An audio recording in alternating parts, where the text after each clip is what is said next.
Hey, I'm Michael, and this is Michael in the Middle. It's an intergenerational relational podcast for people who are interested in better human interaction.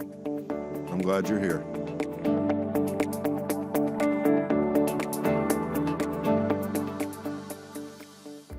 Michael in the Middle at the end of the year, or approaching the end of the year anyway. Here it is, almost November. It's good to be back behind the mic and to be coming to you with a new episode for Michael in the Middle. Honestly, it's been a long year in 2024. I talked a little bit about it in the last episode that I recorded back in March. My father passed away in December 6th, to be precise, of 2023. It's been a busy 24 for my wife and me, although her mom died in April of 2023. Both family estates and the business that goes along with settling all of those didn't really wrap up until, um, sometime around February or March. And then we decided to move to a new house, and it's awesome. And especially the sunrise in the morning, being able to look out and see the light of day filter out across the hills that extend from our property back toward, if you're familiar with it, in the Middle Tennessee area, the Gallatin TVA power plant up on the Cumberland River. It's a beautiful scene, especially in the morning. And I've just taken a little time to try to kind of catch my breath. I honestly dealt with some issues related to motivation to be super creative. That's not to say that I haven't been doing some creative things. Have gotten started on a book that I hope to have out um, sometime early in 2025. Ain't nothing bad about being good. Trying to spread the word about being good and doing good in this world. It's election season. I don't know when you'll be hearing this, but at the time of my recording, we're just about 10 days away from election day in the United States. And boy, it can be really challenging. And I've thought a lot about how, I mean, it's not just since 2016 when Donald Trump ran for president the first time against Hillary Clinton. Um, Trump has been running for president for a long time, it seems like. Uh, there's so many different things that, sociologists will look back on and try to break down in terms of historical significance over what these last 8 years in particular have meant. I remember in September of 2020, September of 2016. Let me make sure I get that date right. So, September, 8 years ago, I wrote something on Facebook to say that I won't be posting anything specifically political for the foreseeable future. And to the best of my ability, I have stayed away from directly confronting or endorsing anything, remotely political as it relates to the body politic.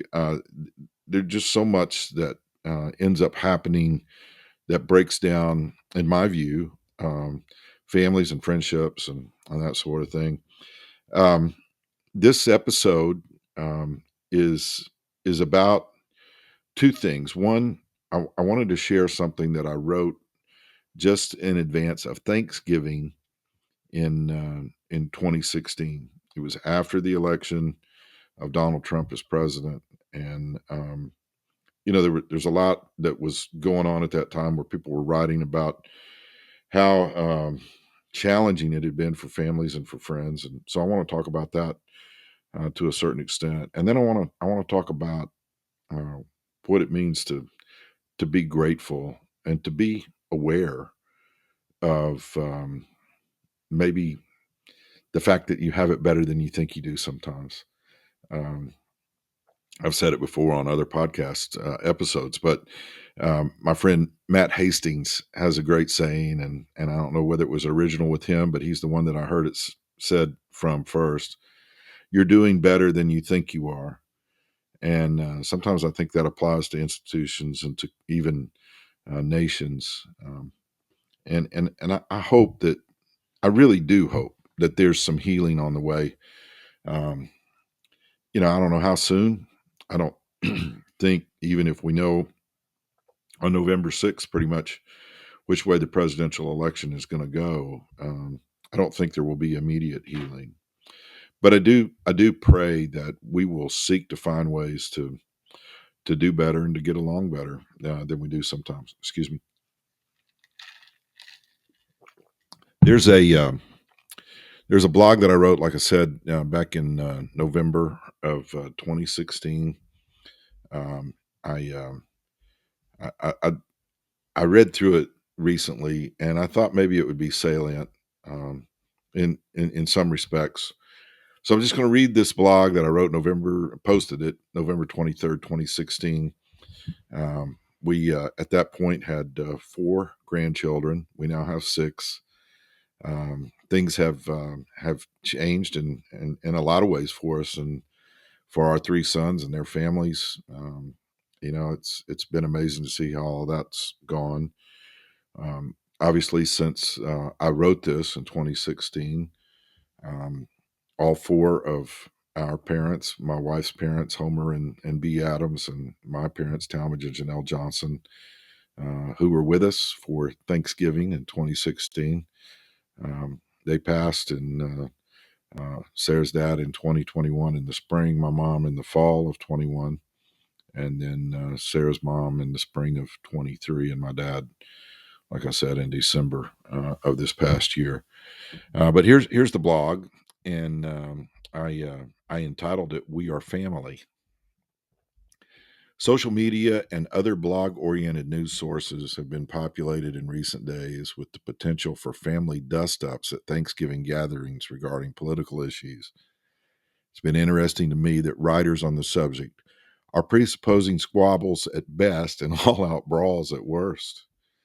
Not that anyone cares, but I'm suggesting that the family dinner table at Thanksgiving is the last place to talk about anything controversial. The political landscape has been built around demonizing the other side, whichever the other side happens to be in your mind. It's been that way for decades, maybe centuries. It's important to be informed on issues and to speak up when one sees injustices and need for reform, but it's folly, I think, to believe that the Thanksgiving table is the place where such matters can be settled. So I'm calling for a moratorium on arguing about anything this week. Again, Thanksgiving week when families get together. There may be serious situations that you and your loved ones need to address, but could it wait for a different day? In 1979, the Pittsburgh Pirates won the World Series. And just parenthetically, I posted on social media today a picture of my dad from a couple of years ago in New York Yankees attire. Big Yankees fan. So, World Series this year will mean a lot more to me, even though I'm a Cardinals fan. I'd love to see the Yankees come through, and I'll be cheering on in my dad's absence here on this earth. Maybe he's got a better view of the World Series than any of us will. So back to the blog. In 1979, the Pittsburgh Pirates won the World Series. They were an eclectic group of athletes who found a way to lay aside their individual preferences and pursuits to achieve a magical run through the season and then the playoffs. Along the way, they adopted a disco hit by Sister Sledge as their theme song. We are family. That reverberated through the clubhouse at Pittsburgh's Three Rivers Stadium and even in the visiting locker rooms at road games. Pirates wore some of the ugliest uniform combinations in MLB history, but they played a beautiful brand of baseball. And together, this baseball family, found their way to an epic experience of joy. So, although Thanksgiving is still 4 weeks away, I wrote this again in November of 2016. I'm praying that our family Thanksgiving gatherings can focus more on the positive aspects of our relationships. Your family member may, in your mind, be absolutely wrong in how they see the world. You may be absolutely right about the issue in question. But will it really be worth it to win the argument while continuing to deepen the divide between you and your loved ones? There was another pop hit many years ago that has impacted me since its debut in December of 1988. Mike and the Mechanics was a band that formed. They were the musicians and backup singers for Phil Collins for years, and then they had a pretty successful run on their own, led by lead singer um, Phil Paul Carrick, excuse me, and I think Mike Rutherford was the other guy that did a lot of the singing for Mike and the Mechanics. Anyway, the living years. Here's an excerpt from that that I hope offer um, a warm and well intended challenge to you. So we open up a quarrel between the present and the past. We only sacrifice the future. It's the bitterness that lasts. So don't yield to the fortunes you sometimes see as fate. It may have a new perspective on a different date. And if you don't give up and don't give in, you may just be okay. And I closed with this prayer. May the grace of God be present as you gather around the family table in these days. And may your words bring blessing on those whom you love and who love you. The older I get, and especially now that my parents are gone, feel the weight sometimes of being an elder figure in our family, at least.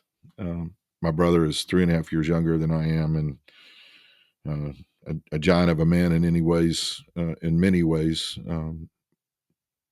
man of great integrity. And we talk about this every now and then, and what do we do to try to make a positive difference in situations? And I love seeing how our three sons and their families and Jeffrey's daughters and their families are responding to the challenges of stepping up into their roles in the coming generations. I think one of the things that maybe is most lacking in American political discourse is a sense of gratitude. Because in this country, with so much in the way of resources and opportunities, we we don't always appreciate how good we've really got it.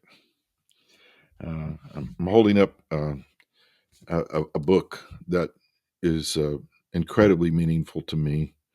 It is the Under the Cover of Light, and I, I I don't know for sure. I mean, if you're watching, I'm not sure I've got this on the right way in terms of the camera angle. So if this is backwards for you, I'm sorry, but this is what the book looks like. Under the Cover of Light. It was written by Carol Ingle Averitt.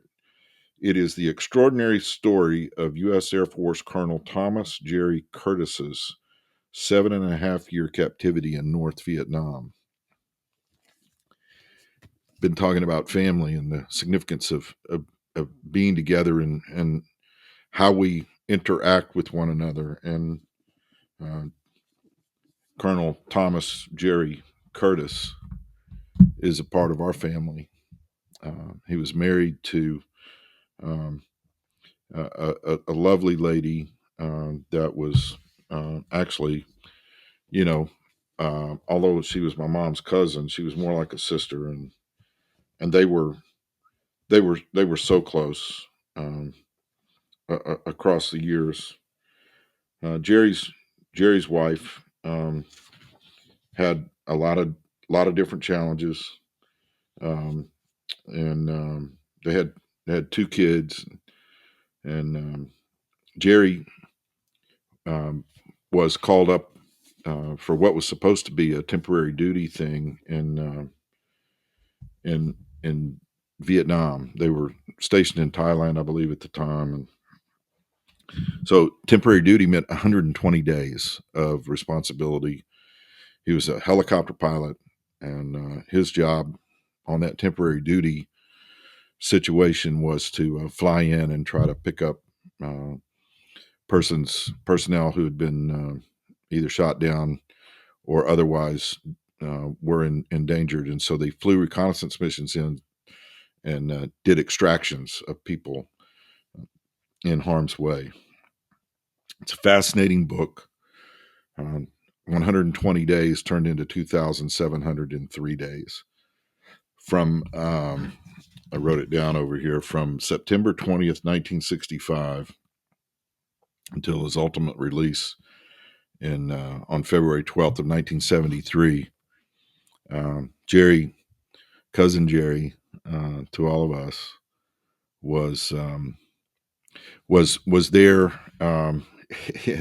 in a prisoner of war camp. He got moved around to several different camps, actually, and it's a fascinating story. I mean, I I have told people that at different points along the way, I think my brother Jeffrey and I learned how to pray um, as we did what we called family altar, family prayer time um, each night when we were growing up.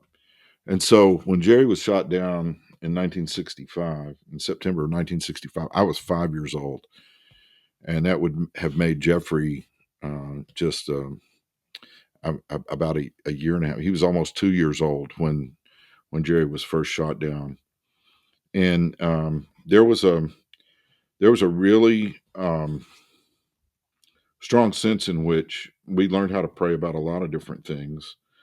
But we prayed for Jerry and his wife Terry every night that I can remember, from the time that I was 5 years old until I was just shy of my 13th birthday when he was released. Um, we prayed that he would stay strong and that he would be released. And we prayed believing that that would actually occur. But my goodness, 7.5 years in a prisoner of war camp. Um, I, I saw Jerry and Terry with my dad and his sister Karen, my aunt Karen, and my brother Jeffrey and his wife Julie a couple years ago when we took my mom's ashes out to Hamlin, Texas. And I talked about that before on previous podcasts. But sitting at a lunch table out there in West Texas with Jerry and Terry was a great moment in my life. Jerry's now in his 90s, still pretty strong.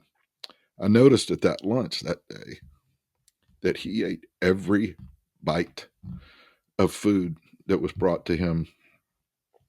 The salad plate was clean. The dinner plate was clean.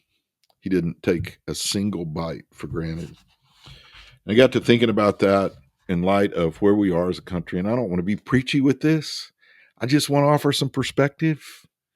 We probably have it better than we think we do, even when it feels so weighty about who's going to be elected president. Um, Whoever's elected president, we're still going to have to get up the next day and live life. We're still going to have to do what we can to take care of our family and to take care of our friends and to take care of people that are not yet our family and friends. We belong to each other. We have to help each other. We have to do good in this world, or it will continue to get bad and even worse. um, I really believe that. I think we have a mutual responsibility where that's concerned. I I was looking through this book, and there was a particular chapter that talked about the middle years when you're there and it's early on. You're trying to get used to your surroundings and all the ugliness that's going on, and then every day the relentless nature of borderline torture and intentional anguish that was being foisted upon them by their captors. treating them just really roughly. I want to read a few paragraphs from this chapter called The Middle Years, and maybe it will offer some uh, perspective.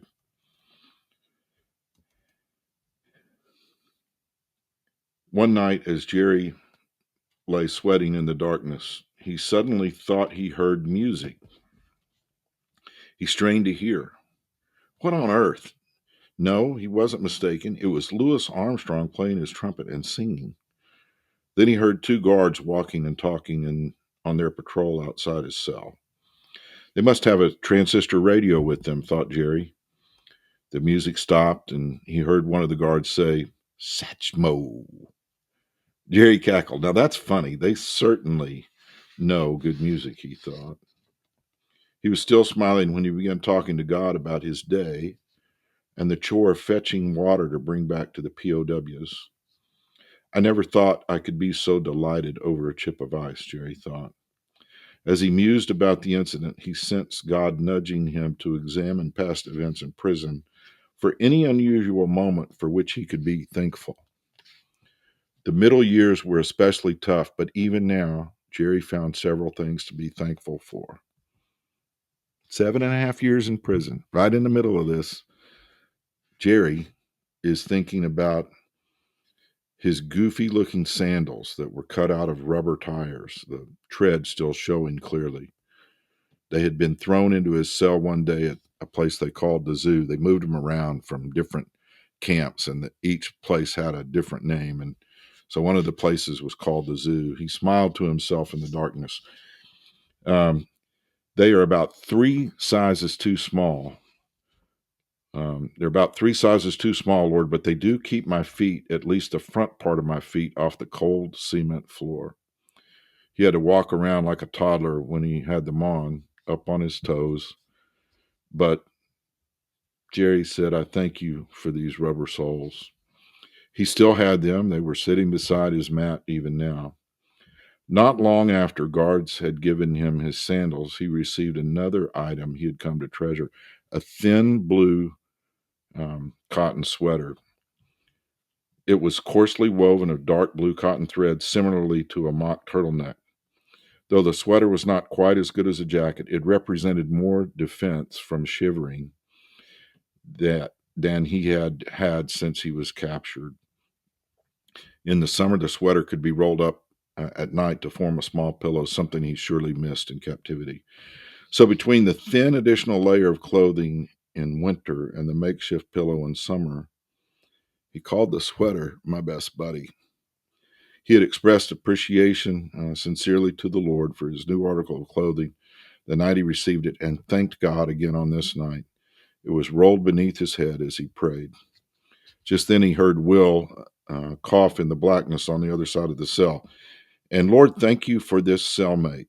Thank you for all the things, even here in prison, you have given me to be thankful for. And here's some amazing writing. Jerry began to understand that thankfulness at times must be intentional, especially in seasons of darkness.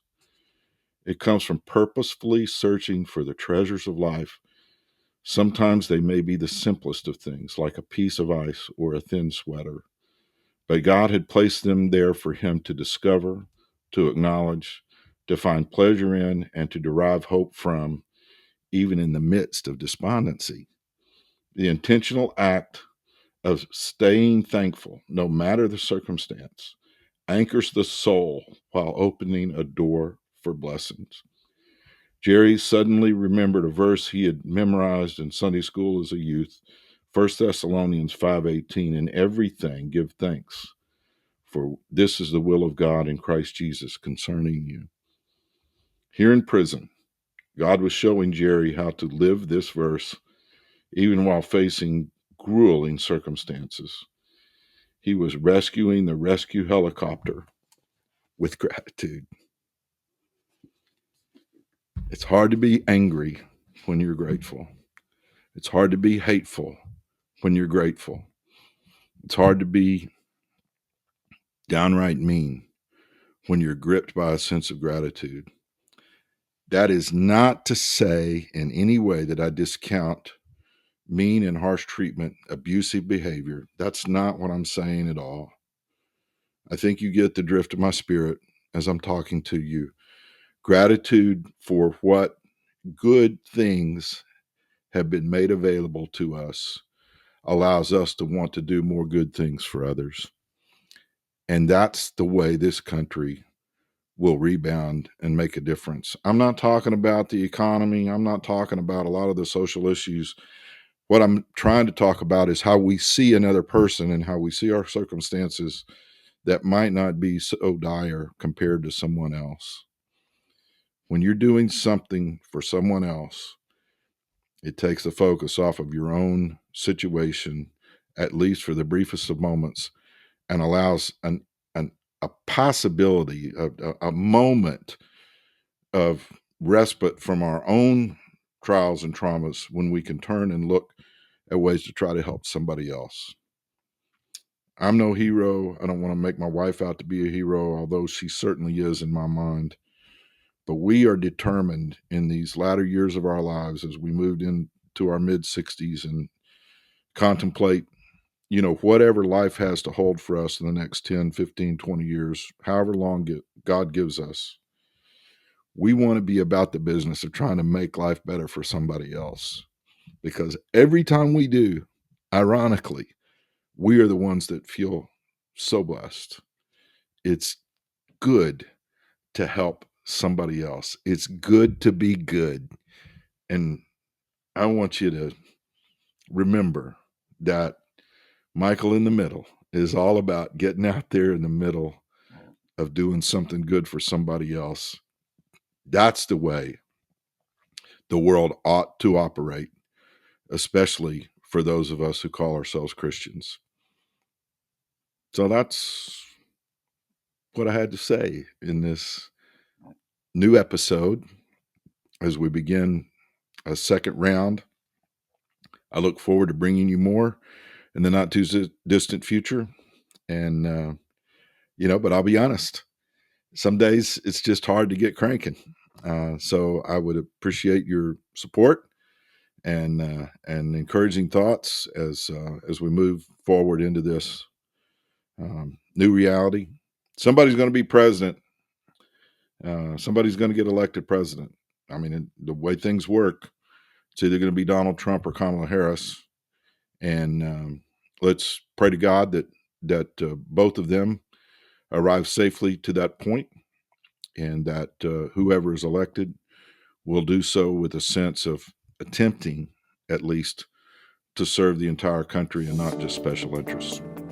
I guess that was kind of political, wasn't it? Maybe I should just wrap it up and tell you we'll see you next time here on Michael in the Middle. Thanks, folks.